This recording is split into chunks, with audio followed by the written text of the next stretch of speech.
What's the deal? It's yours truly, Lorenzo Ice-Tea Thomas of the Sports Brothers, and I'm here to talk about the Miami Dolphins draft. We can only talk about the first round because that's all that's taken place thus far. But I'm here to talk about that, and also I want to say thank you to all the administrators on the Miami Dolphins fans Facebook administrative groups for approving this video. And please go to my Facebook page, and if you are a fan and you have attended any games at Hard Rock Stadium over the past 4 or 5 years, go to my Facebook page, and it is Lorenzo Ice-Tea Dolphins page, and your pictures could be on that page. So if you would do that, and the administrators, thank you so much for taking time out to approve my video. But of course, we're talking about the Miami Dolphins draft that went down last night, and the Dolphins were, we was on fire last night. I mean, we came away with a really good draft. And when you look at the two players we took in the first round, you have to be happy about those players if you are a Dolphins fan.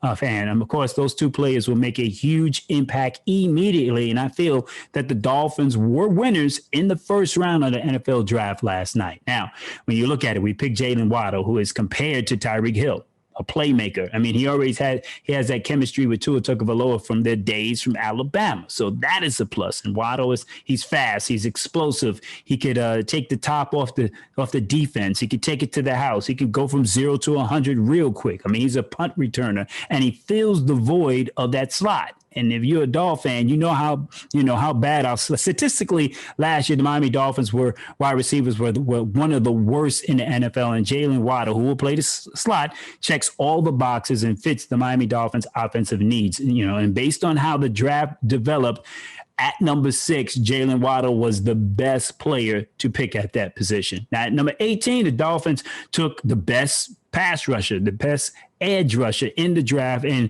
we have a desperate need at the edge, and Brian Flores needs that on his defense to get some pressure on the quarterback. And we had a problem with that. We normally, in order to get sacks, we had to blitz. You get someone like Jaylen Phillips that takes that issue away. He has a motor. He's nonstop. He's relentless, and he'll line up opposite Emmanuel Ogbah, which will definitely help this defense. And the only knock on him is the fact that he's had to deal with some injuries, concussion injuries as well. So it was a risk at taking him at number 18 because of those issues. But he is the best edge rusher in this draft, and the Miami Dolphins walk away with Jaylen Watto at number 6, and of course Jaylen Phillips at number 18 to close out the first round. So I mean, they filled some voids, and it's a good thing what the Miami Dolphins did in this draft. Now, as a fan, of course, we are happy with those selections. You have to sit back and say, those are the best players to pick at those positions. Some people would say, what if? I mean, I grade this draft an A. I do give it an A minus, okay? Because if you really think about it, you got to look at this 2021 draft, and we were at number 3, right? We were at number 3, right? And we traded out of number 3 to number 12 and then moved back up to number 6. So let's take a look at what we did at this particular point, because what we could have done at number 3.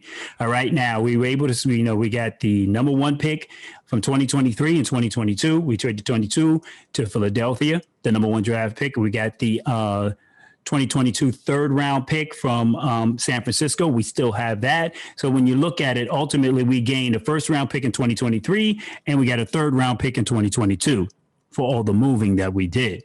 If we stayed at number 3, we could have had a generational player, a team that would be causing nightmares anytime we lined up on the field with Gesicki, Parker, Fuller, and Kyle Pitts. And he doesn't have a history of injuries either, and he's built to last. We could have picked Jamar Chase, who some say was the number 1 wide receiver in this draft. So when you look at that number 3 selection, well, ultimately, the 49ers end up taking Trey Lance. That's a player that we could have taken as well. Now, even though we weren't going to take a quarterback, you still had to see what we could have had with that number 1 or that number 3 position had we not traded back. So we could have had a Kyle Pitts. Now, we've demonstrated that we know how to maneuver this draft. But Chris Greer and Brian Flores have to demonstrate that we know how to pick the right players. I mean, some of us are saying, if you look back to last year's pick, should we have picked Justin Herbert? instead of Tua Tagovailoa? Some people are asking that. And yes, had we not traded back, we would not have a number one draft choice in 2023. We would not have a third round in 2022.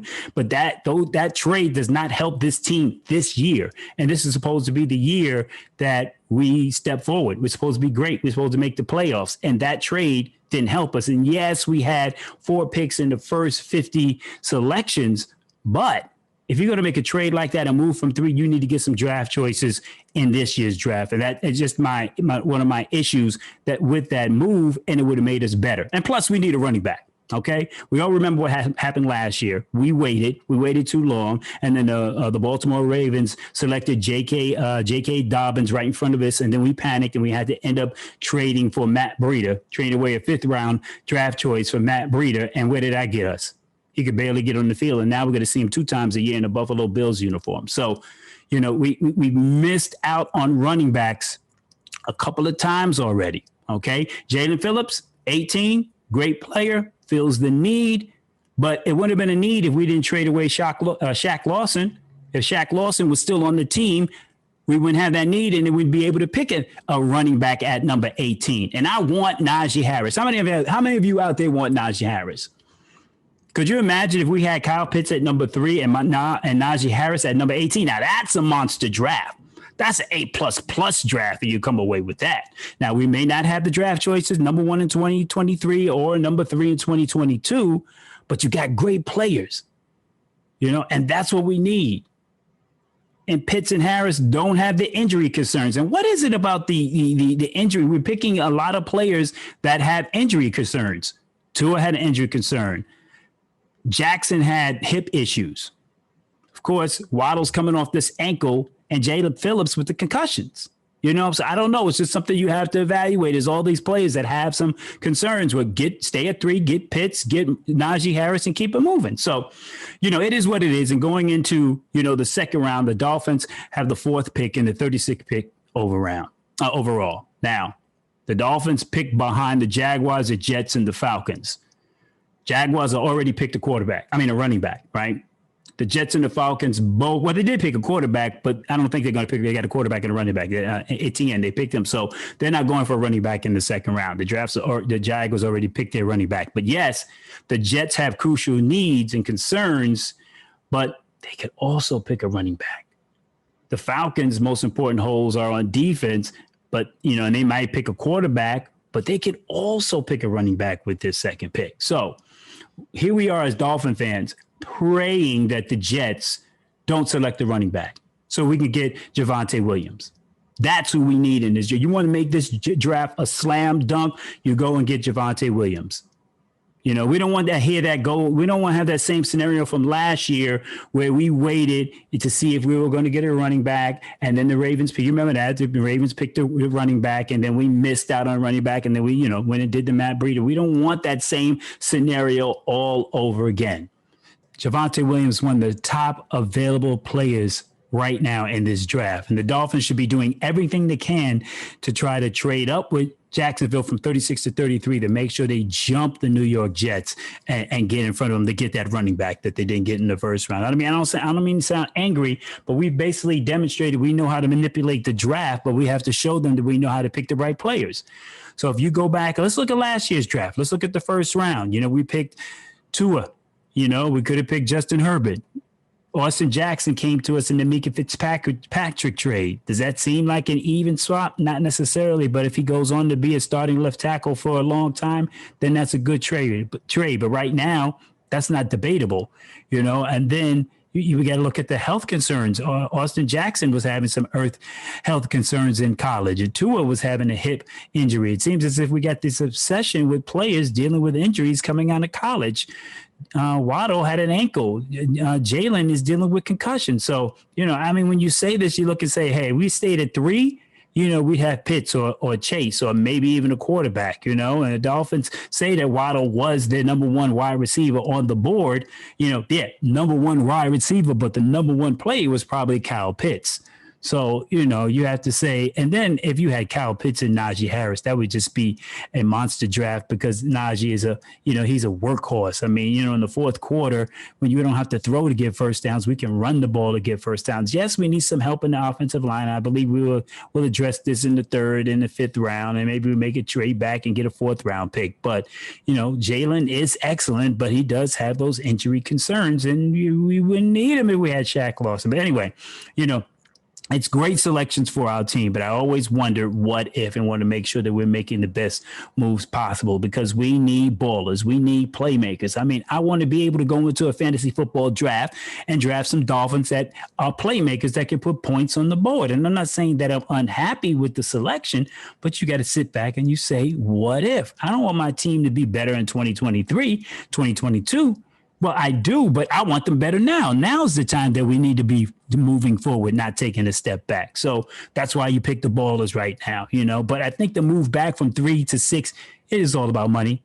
It's going to cost less to pay the number 6 pick than it is the third pick. So if you're trying to save money, you're trying to get under the salary cap. Oh, I'm sorry, you're trying to get enough money so you can pay your rookies. So you got to lower your salary cap. Then you move back a little bit. And that may have been one of the main reasons why the Dolphins made a move like that. And now you got Jaylen Watto, who plays the slot, which is a good thing. And he's also a special teamer, can return punts.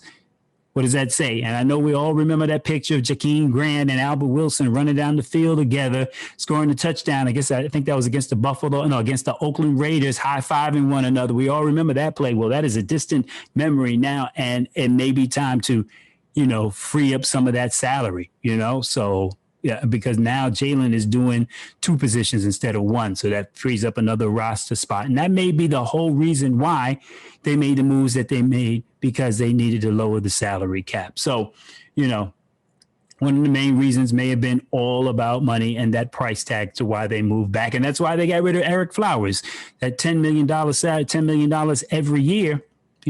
I mean, we only freed up $2 million but yeah, and still you had to free up money. So that's why the Dolphins made some of the moves that they made. But I always have to say, what if? And I give the Dolphins grade for the first round an A-, because it could have been so much better, but an A is good. I love what they've been doing, maneuvering the draft and moving up and down and collecting more picks. It's been so shrewd, and Chris Greer has been doing a great job of that. And I like the selections of Watto and Phillips in the first round, but I would have loved getting Pitts and Harris in the first round as well. Well, that does it for yours truly, Lorenzo Ice-Tea Thomas. Make sure you like my YouTube page, my Facebook page. Look for your pictures on there. And of course, I'll be back talking to you tomorrow because the Dolphins got some more picks and more things they need to do to make this team so much better. They're already a good team, and they're getting better with the players that they've added. So till next time, peace and be wise. I'm gone. See ya.